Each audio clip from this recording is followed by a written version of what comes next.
देखो, air list और link list का एक इम्पॉर्टेंट डिफरेंस हर एक फ्रेशर को पता होना चाहिए, जो कि इंटरव्यू में पूछा भी जाता है। What is the difference in between air list और लिंक लिस्ट? देखो, एक ही डिफरेंस बताऊंगा बट बहुत इंपॉर्टेंट है। एयर लिस्ट में डेटा जो स्टोर होता है ना गाइस, वो इंडेक्सिंग के फॉर्म में स्टोर होता है।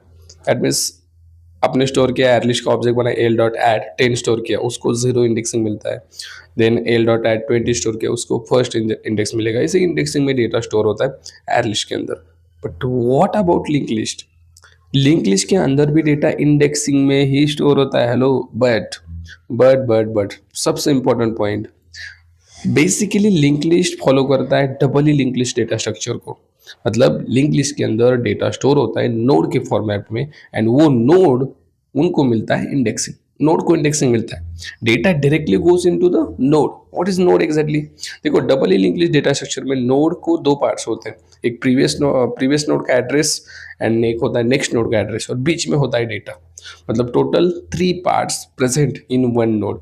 एक होता है प्रीवियस नोड का एड्रेस, बीच में डेटा, एंड उसके आगे नेक्स्ट नोड का एड्रेस। अब ये नोड है ना, इस नोड को भी एक इंडेक्सिंग मिलता है, मतलब इंटरनली एक बकेट क्रिएट होता है। ओके, एंड इस नोड में लिंक लिस्ट डेटा स्टोर करता है। अब डिफरेंस क्या है? Air list is not good for insertion and deletion operation, but link list is good for insertion and deletion operation. Why?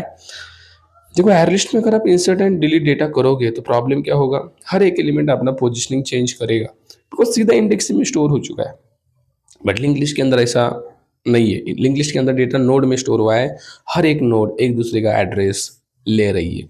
तो अगर आप लिंक लिस्ट में इंसर्ट या डिलीट ऑपरेशन करोगे तो पोजिशनिंग बिल्कुल चेंज नहीं होगी, ओनली एड्रेस चेंज होगा। Thank you.